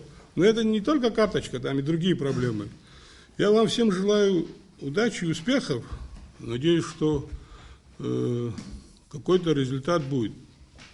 Вот я как раз таки не нацелен на какой-то результат. Я нацелен на результат реально, который сможет изменить положение дел в стране. Это я вам точно говорю. Вчера вы были у нас в парламенте, и там тоже состоялся разговор по поводу важности и необходимости подобного консультативного органа. Как-то некоторое время назад вы и меня приглашали, как представителя АХС, я знаю, приглашали представителей других организаций. И это важно. Если ведется официальный, конструктивный диалог, если общество об этом знает, во-первых, власть приобретает идеи, может их эффективно, качественно и своевременно использовать. Во-вторых, общество видит, что ведется диалог, и то напряжение, которое есть или которое может создаваться, оно естественным образом будет нивелировано. Это полезный, важный и нужный процесс. Спасибо, что такая встреча сегодня состоялась. Еще раз говорю, даже если с первого и со второго раза придут не все представители организации, этот процесс неизбежно будет раскручиваться, увеличиваться. Но не бывает такого, чтобы 3/4 общества принимало участие в политическом процессе важном, а там 1/4 не участвовала. Они люди здравомыслящие, опытные, с заслугами, и, безусловно, они тоже примут участие в этом процессе. Тем более, мне кажется, что существует и не одна, и не две площадки, помимо этой, для реализации настоящего процесса. В частности, не только в Общественной палате, но, я думаю, и в парламенте тоже. Там представлены не просто депутаты, там представлены и политические организации, общественные, и политические партии. Несмотря на то, что парламент критикует за некачественность, неэффективность, вот здесь присутствуют и бывшие, и наш уважаемый спикер, хочу сказать, что это не так. Сегодня парламент авторитетный, эффективный и действенный инструмент. Тут просто я хочу один пример привести. Какое количество законов важных, нужных, не поправок, а именно законов было принято за этот срок. Это и закон о парламентском расследовании, закон к гражданскому кодексу целая глава, это много раз упомянутые законы по судебной, и по налоговой реформе, и закон о связи, и закон об энергетике, и здравоохранении и так далее. В целом больше 190 законов. Так что я хочу сказать, что действительно эффективный, важный и стабилизирующий инструмент, который, безусловно, предложит все свои возможности, свои ресурсы для диалога подобного образа. Что касается текущей ситуации, я представляю здесь нашу организацию Ахвица, и когда я буду говорить от лица организации. Я готов жестко, в том числе и на митингах, противостоять ситуации, когда государство идет неверным путем, когда коррупция становится нормой жизни, а когда иждивенчество становится основой внешней политики. Такому государству я готов противостоять. И, честно говоря, я не думаю, что события недавнего прошлого были инспирированы внешними факторами. Я думаю, что внешнее давление возможно только в том случае, когда вы теряете собственную государственную эффективность. Когда вы эффективны как государство, когда вы в состоянии собрать налоги и обслуживать свою экономику, никто на вас давить не будет. И этот фактор просто исчезнет.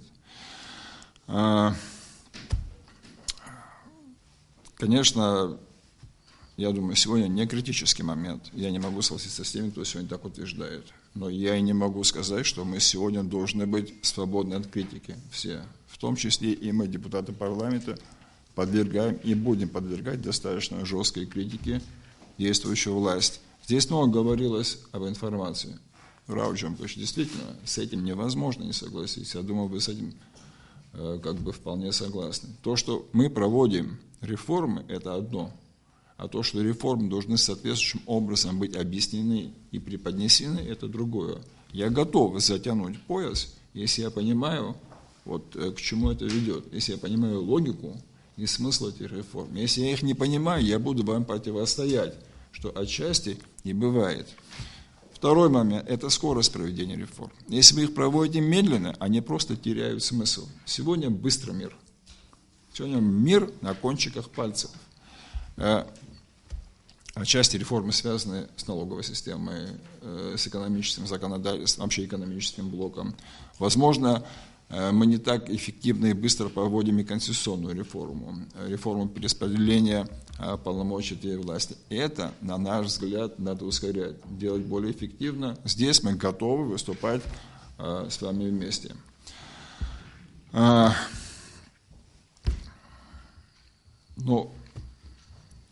У меня еще написано такое понятие – коллегиальность.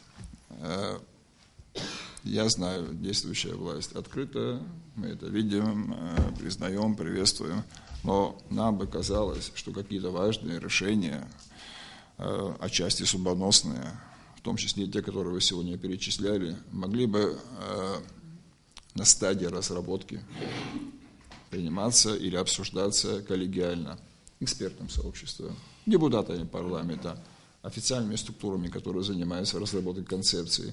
Тогда у нас не было бы проблем ни с пониманием ни с качеством этих законопроектов, ни со способом их реализации. И еще раз хочу поблагодарить за сегодняшнее приглашение. Надеюсь, такие встречи будут на регулярной, постоянной основе. Спасибо.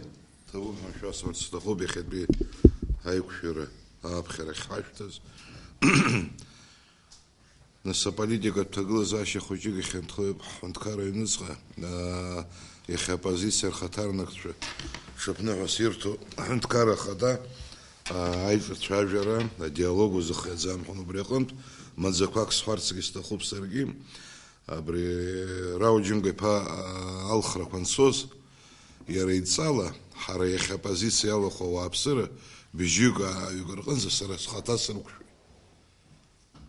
Ажалагалаку иҟаиҵаз расҳәеит. Убри анаҩсан, иахьатәи абри амитинг ҟалаанӡа ирацәаны аиқәшәарақәа сыман аҳәынҭқарра хада иқәшаҳаҭрыла. Ишәасҳәарц сҭахуп, убраҵәҟьагь иҟоуп апатриот дуцәа ҳәарада ари ҳауа ажәлароуп, ҳара еилаҳхӡом, згәы зыхьны абри азҵаара изнеиуаз ак ҟамландаз, аиҿцәажәара ҟаландаз, аиқәшәара ҟаландаз ҳәа лхыԥхьаӡара рацәала аҷкәынцәа ҳара аиқәшәара ҳаман. Аха сара абри аҽыԥныҳәақәа ирҳәо абрак акәымкәа ҩынтәымкәа еиқәырԥхьаз исзықәшаҳаҭу абри аԥара мцацәаҩызгьы ҳара иахьа ҳдоуҳатә зҵаарақәа ҳнарыхан материалтә зҵаарақәа иҳаԥхьаргылара аусшәа збоит ҳара ҳаҩныҵҟа. Уи зегь раҳа ишәарҭадара абра Альберт Гаспар иԥа иашан иазгәеиҭеит, уи аҳәынҭқарразын ишәарҭадара усуп.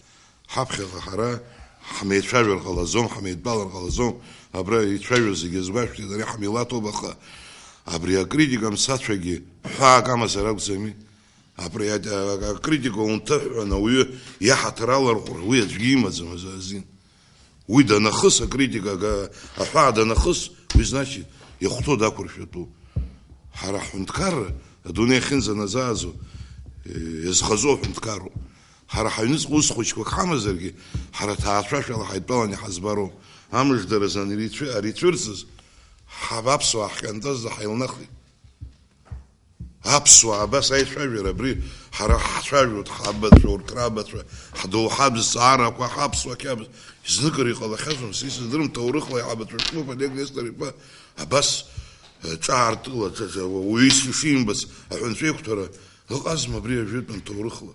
Сгәы иаанагоит ҳара ҳҭоурых иҭаҳҵаахьоу ала рҩыза ыҟаӡамызт. Зегьы иазгәаҳҭарц сҭахуп, сара гәык-ԥсык ала шәасуа, сара ихьынӡасылшоз зымааску аусуцәан иахьа абри аԥсуа ҳәынҭқарра аекономика, абри ахатәрахьы аигара, сара иахьа зымааску аус аҿын Аԥсны абылтәы ҳәынҭқарратә хеилагаҿы. Усс иҳамоу ҳара абылтәы ҳҭиуеит. Џьарак абылтәы хьаҳҭиуа станциа ҳамаӡам. Ҩажәибжьба станциа аман, иахьа цырак астанциа ҳамаӡам, зегьы ҭиуп. Нас иарбан ҳәынҭқарра хеилаго, са сызхагылоу аус злазуран сыҟои? Уи ахаџьымба данааи ҳҭима. Аибашьра шьҭахьақәӡами уи зегьы ныбжьаӡыз? Ҳгәаҟрақәа зегьы ҩажәа шықәса иаҳзынамыгӡаз зегьы ауаҩы ҳмыжьым. Игқәагь рацәоуп, аха игәы цқьала дызҿу аус шықәсык ала лҵшәоура цәгьоуп. Ҳара абри ареформа ҳәа ихҭаҳкит. Иарбан зареформа заалакгьы ҩышықәса, хышықәса аҭахуп. Убысҟаноуп алҵшәа аныҟало. Ҳаивагылан аус аҳауп, ҳҳәынҭқарра ҳарӷәӷәап, ацәажәара иахьаҭаху ҳцәажәап. Ҳара ҳаиӷацәаӡам. Аха ари иара ихала игәыдижьон ҳарҭ зегьы ҳхьаҵны дасу ҳаусқәа ус иалӡом, зегьы ҳаивагылароуп, зегьы ҳжәахырла ҳааидгыланы, урҭ арҭ ҳәа неилымхӡакәа, зегьы ҭаацәашәала ҳлатәаны ҳаусқәа ҳара ҳаҩныҵҟа иӡбатәуп. Я вижу один единственный вывод, который можно с нашего сегодняшнего разговора сделать, что необходим диалог в обществе. И я рад, что мы действительно так к этому относимся, а не говорим о том, что эти совершенно неправы, не надо никого слушать. Это тоже часть нашего народа, мы обязаны их слушать, мы обязаны вникнуть во все то, что они говорили, и, естественно, в процессе диалога решать все для пользы государства. Где Сахар Юрьевич говорил, я и Рауль Джункович не дадут мне соврать, наверное, все эти годы парламент занимался тем, что пытался сгладить и, должен сказать, довольно успешно те процессы, которые шли в нашем обществе. И сглаживали мы не в пользу оппозиции, не в пользу власти, а старались все это привести в пользу государства. Вы помните и паспортные вопросы, вы помните и все другие вопросы, которые возникали. Мы готовы и сегодня к этому же. Мы готовы разговаривать со всеми, мы готовы разговаривать и с теми, кто выступал на митинге на стадионе. Это все наши люди. И разговаривают ради того, чтобы действительно наше государство состоялось. Я вот слушал моих старших товарищей по первому парламенту. Вы знаете, Альберт Каспарович, ужастики, я, ей-богу, не хотел бы, конечно, эти ужастики слушать, но, к сожалению, они имеют место. Я не хотел бы, как Олег Несторович сказал, чтобы мы играли в наше государство. Сегодня играть в государство нельзя, ни в коем случае никто из нас, ни оппозиция, ни власть не имеет права играть в государство. Потому что игроки могут остаться, а самой игрушки не будет. Мы понимаем, какие угрозы у нас ждут со всех вокруг, какие угрозы сегодня несет вообще мир. Поэтому, естественно, мы должны, если наша идея одна, строить государство, мы должны именно этой идеей, к этой идее идти все вместе. Будут споры, согласен. Наверное, в споре как раз и рождается истина. Вот Ахр Юрьевич говорил, мы сейчас пытаемся, вернее, те идеи, которые были нам преподнесены президентом по реформе избирательной системы, я считаю, что это действительно дала бы возможность всем партиям, маленьким, большим, иметь возможность сказать свое слово со стен парламента. Это очень многое значит для любой партии, говорить народу свое мнение. Мы эти идеи все равно в любом случае будем продвигать, и я уверен, что мы эти идеи примем. Хотя, казалось бы, те, кто должен был голосовать, вот когда мы первый раз это пробовали провести, те, кто должен был наоборот настаивать на том, чтобы это прошло, к сожалению, почему-то против проголосовали. Но мы работаем с нашими коллегами. Я действительно не сомневаюсь, что проведение такой реформы Конституции, в первую очередь, избирательной системы и, естественно, последующий за ним 3-4 главы Конституции, то есть это пересмотр полномочий, оно как раз приведет к тому, что будет не революция, а эволюция. Я считаю и всегда считал, что только эволюционным путем мы можем построить свое государство. Мы все вместе, наверное, забываем иногда, когда хорошая, нормальная жизнь идет, наверное, мы забываем то, что было, то, что не так давно совсем было. Мы все вместе с вами стояли на краю пропасти. Пусть никто не говорит, что это было очень легко. Вот 27 мая пришло, потом сразу спокойненько пришел август, прошли спокойно выборы и так далее, и так далее. Все вместе мы смогли оттуда уйти. Причем сохранив лицо нашего государства, сохранив нашу конституционность. Мы оттуда ушли. Я очень надеюсь, что никто не хотел бы ввергнуть страну в еще худший хаос. Поэтому я еще раз говорю вам, старшим моим друзьям, спасибо, что надо разговаривать, и мы все, надеюсь, будем готовы к этому разговору. Я буквально в 2 словах, в заключение нашей беседы, наверное, самое главное, все-таки для меня, из того, что я услышал, здесь самым важным все-таки, я считаю, не должно быть так в нашем обществе, когда мы готовы и объединившись одним мощным кулаком решать задачи, тогда, когда вокруг нас складывается ситуация опасности. Почему мы должны ждать каких-то сложностей, которые надвигаются извне? Так давайте покажем всему нашему народу, что мы можем это делать и здесь, в решении наших внутренних задач. Не ждать врага, не ждать каких-то сил, которые нас сметут, а когда есть возможность здесь все это закончить, разрешить все эти проблемы своими собственными возможностями. Дальше. Согласен с тем, что говорят о том, что слабая работа в части, касающейся информации, и подачи нашей информации, и готовности слышать друг друга, готовности использовать все те возможности информационные, которые есть у нас в государстве.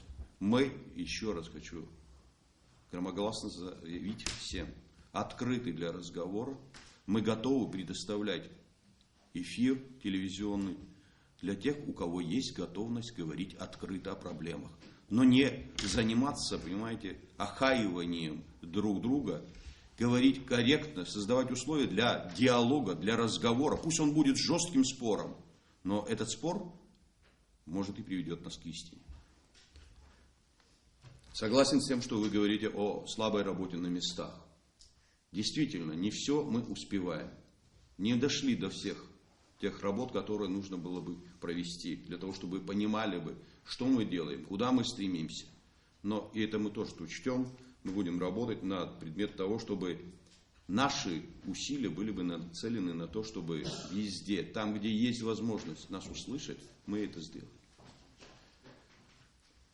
И самое важное, то, что здесь все-таки, наверное, прозвучало. Внутренняя усталость нашего народа. К сожалению, она действительно существует. Может так сложиться, что никого из нас могут и не услышать. Ни те, ни другие.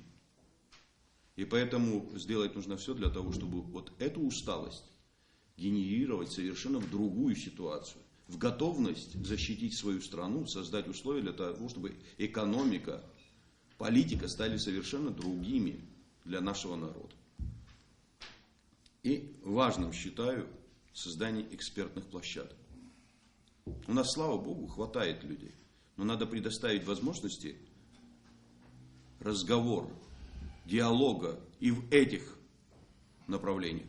У нас, возможно, как раз таки это позволит снять многие вот как раз таки конфликтные ситуации в обществе, когда человек, знающий свое дело, говорит, не придерживаясь той или иной позиции, а реально, объективно оценивает те возможности, те ситуации, которые привели или могут привести к тем или иным событиям. Я еще раз хочу заверить вас всех, мы готовы к диалогу. На любых площадках. И это не должно восприниматься кем-то, что это слабость власти, которая побежала и говорит, собирается с кем-то. Мы до этого были готовы. Мы и сейчас открыто говорим, о том, что диалог должен быть, и он возможен. И у нас есть что сказать, есть над чем работать, и, несомненно, это должны наши люди слышать и знать. Мы готовы к такому объему работы. А вам, тем, кто сегодня принял участие, я благодарен. Я искренне это вам говорю. Для меня очень важно знать мнение людей, представляющих те или иные политические структуры, слои нашего общества. И я сделаю выводы. Для себя, в первую очередь. Для того, чтобы многое, чтобы в этой стране стало бы более качественным. Спасибо.